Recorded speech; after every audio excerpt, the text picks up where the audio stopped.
Di sini, kita akan menjelajahi berbagai hal menarik, dari cerita inspiratif, tips berguna, hingga obrolan seru yang pastinya bikin harimu lebih berwarna. Jadi, pastikan kamu stay tuned, karena setiap video dibuat khusus untuk kamu yang haus akan pengetahuan, hiburan, dan inspirasi. Jangan lupa untuk like, comment, dan subscribe, biar kamu nggak ketinggalan konten-konten seru berikutnya. Let's get started.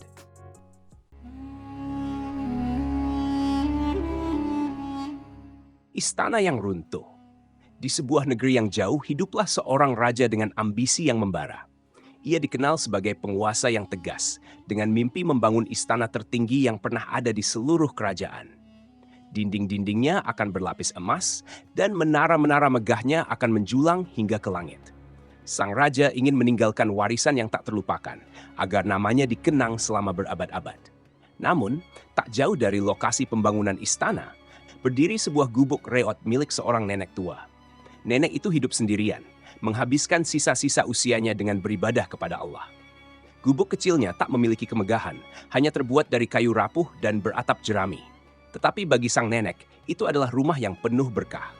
Setiap sudutnya telah menjadi saksi bisu doa-doanya, tempat ia mengadukan segala deritanya kepada Sang Khalik.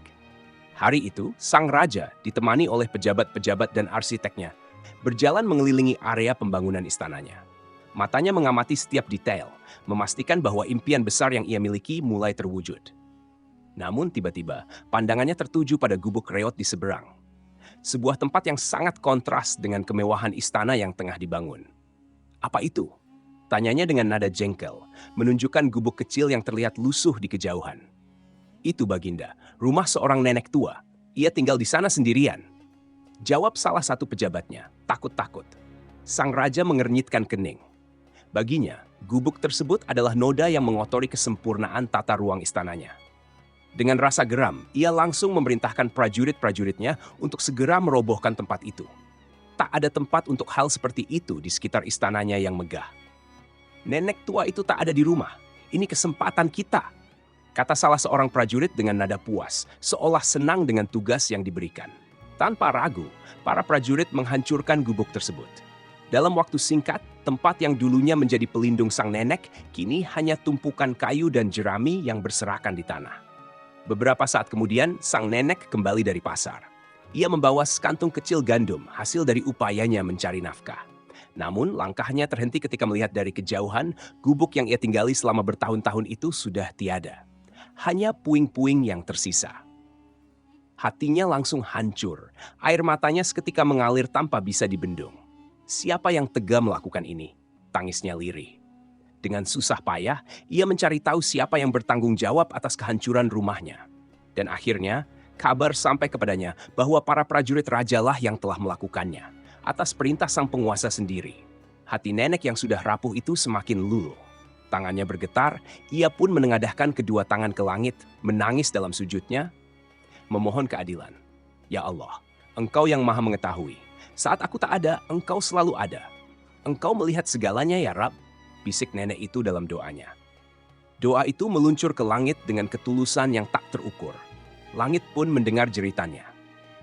Waktu berlalu, dan meskipun istana terus dibangun dengan kemewahan tiada tanding, perlahan-lahan masalah mulai muncul. Bahan-bahan bangunan yang tampak kuat tiba-tiba mulai retak. Menara yang menjulang tinggi mulai miring, dan para pekerja yang sehat tiba-tiba jatuh sakit. Pembangunan yang tadinya berjalan lancar, kini terhenti tanpa penjelasan yang jelas. Sang raja menjadi gusar, tidak mengerti mengapa setiap rencana yang ia buat gagal total. Hentikan ini, perbaiki semuanya.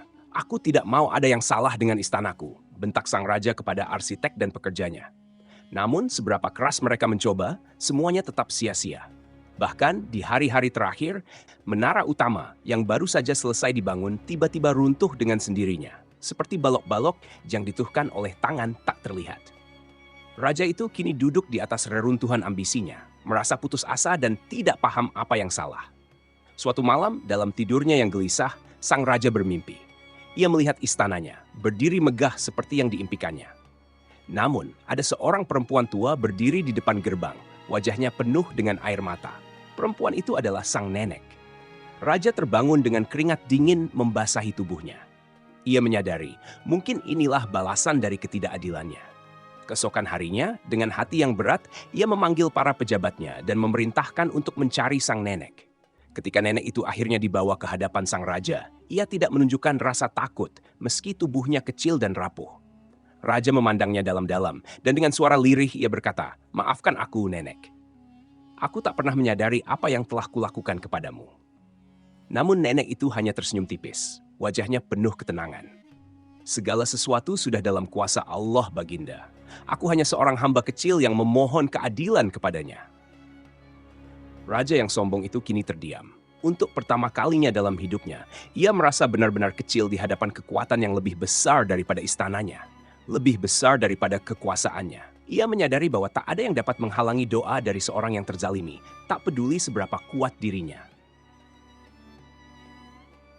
Istana itu, yang tadinya ingin menjadi simbol kemegahan dan kejayaan seorang raja, kini hancur menjadi pelajaran abadi bagi dirinya dan semua yang menyaksikannya.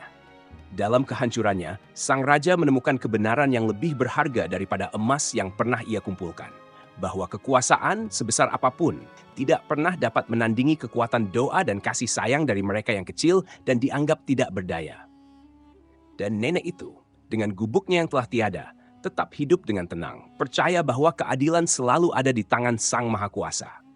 Bukan istana, bukan tahta, melainkan hati yang penuh kasih dan keikhlasan yang menjadi tempat tinggal sesungguhnya manusia di dunia ini.